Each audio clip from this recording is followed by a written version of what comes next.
终于可以采木了。这个工作看起来简单，实际操作起来是很难的。其实我正在家族的长辈在外面从事的都是木匠的工作。记得以前很小的时候，他们都会问我是不是杨木匠的女儿。在工地上，木匠应该是最辛苦的工作了。本来预计这个采木是需要花1天的时间完成的。你们猜小镇子和小师傅共花了多久的时间就完成了？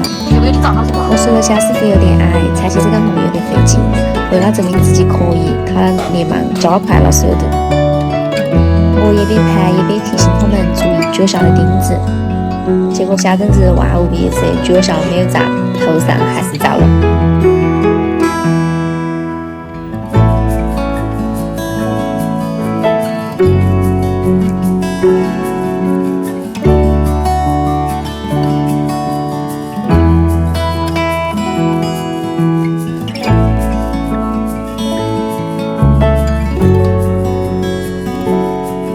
原计划1天完成的工作，他们2个人一上午就完成。上午把木采完之后，下午就兴致勃勃的准备开始织木了。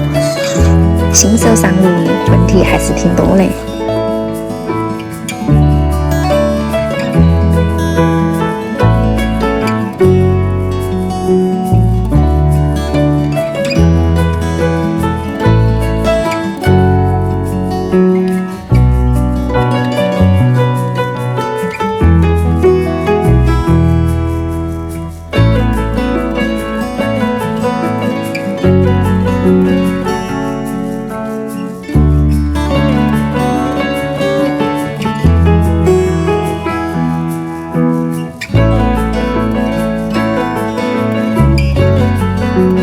小珍同学脾气比较随和，你夸他火炉做得好，他就做得更起劲。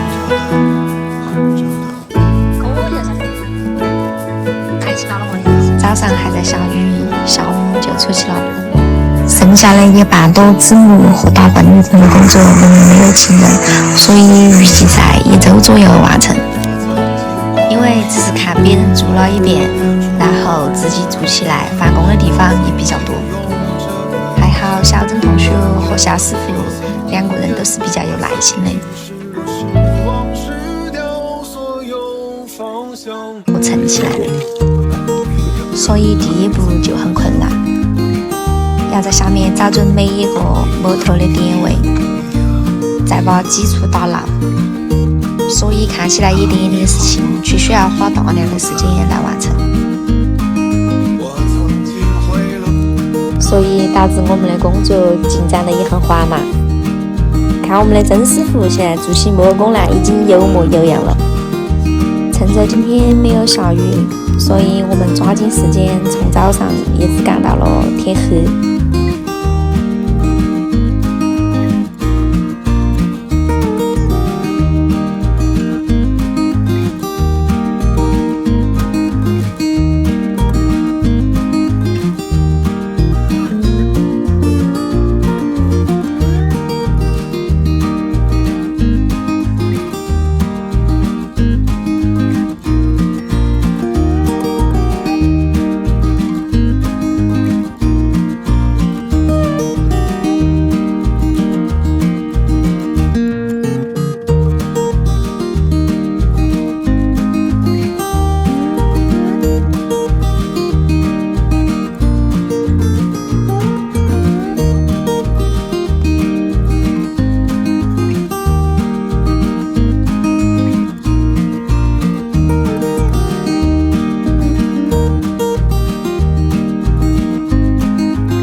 今天开始摘钢筋了，然后干到黑了一天。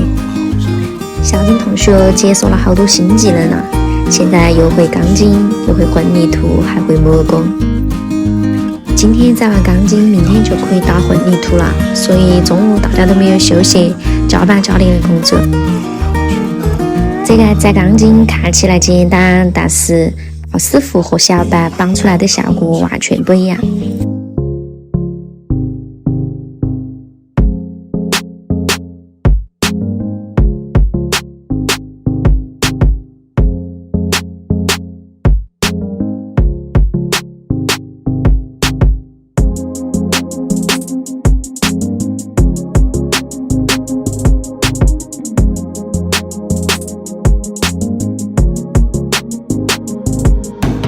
这个砖当时敲墙面的时候高了一些，所以现在要把它铲除掉。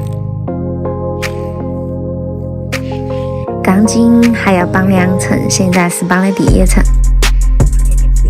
看曾师傅绑出来的间距大小都是差不多的，比较标准。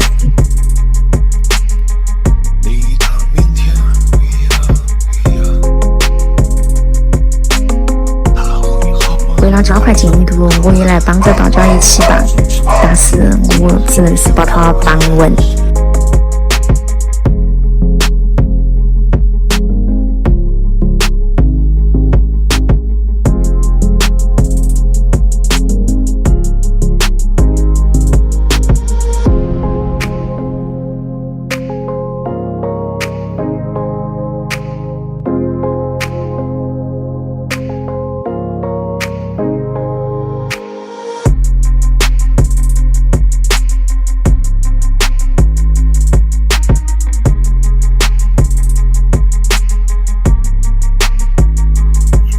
早上淋着雨，把昨天晚上剩下的1层钢筋绑完了。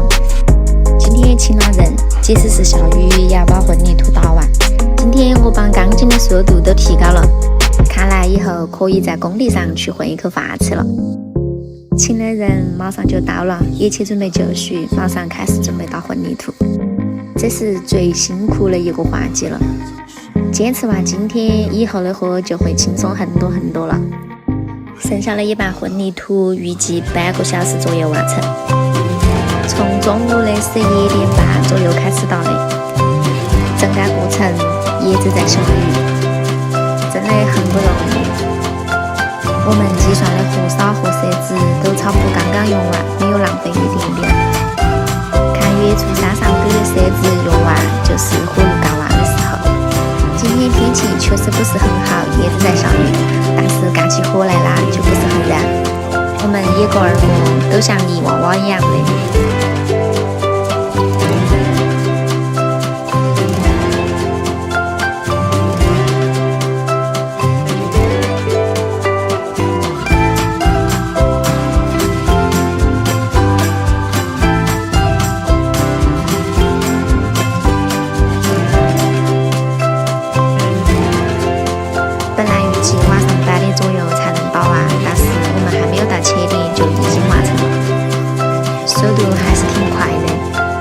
园子的猪皮终于做完了，回首这1个多月，深深地吸了一口气。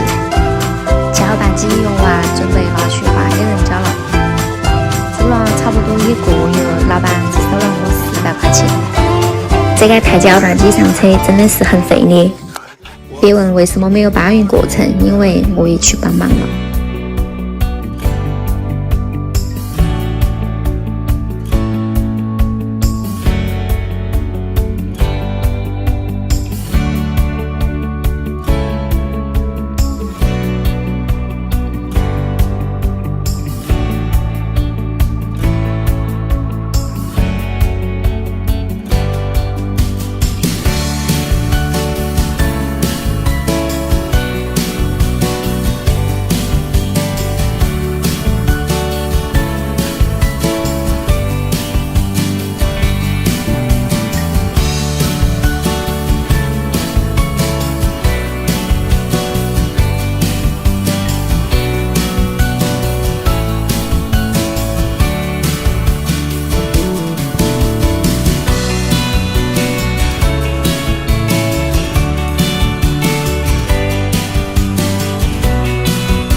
天气比较凉快，把它全部拆除掉，拿去还了。这1个多月，非常感谢朋友还有邻居们对我的帮助。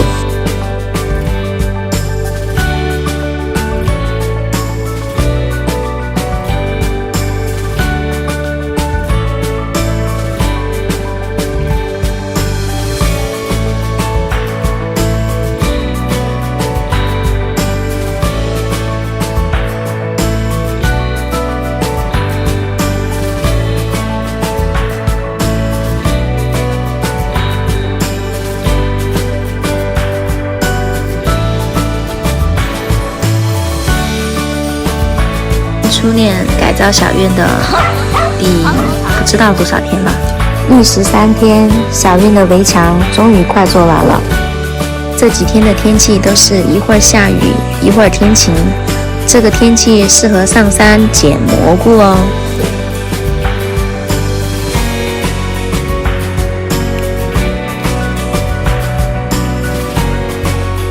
小院的大门就开在这个地方了。说到开大门，我和小珍同学还争执了一番。大家猜我们争的是什么？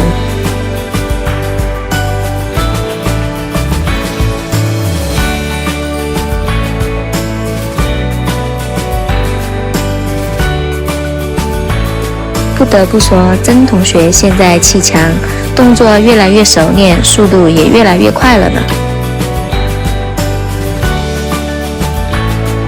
砌完围墙，小院的基础设施基本就做完了，接下来就是院内的规划。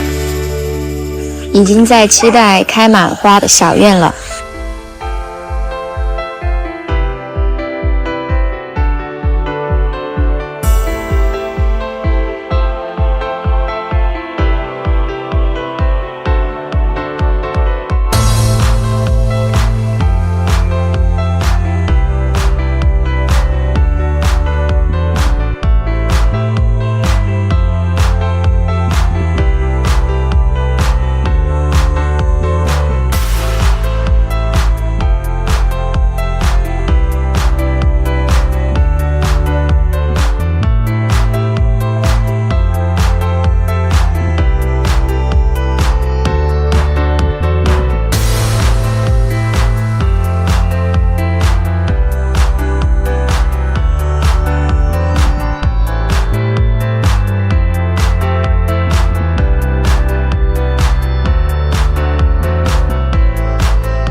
今天的天气又特别的炎热，我也不知道爷爷留给我的这个房子是什么朝向，反正从中午就一直要晒到天黑。仔细看一下地面的阴影，有没有时光匆匆的感觉？元宝的体积比较大，师傅似乎给他做了一个豪宅。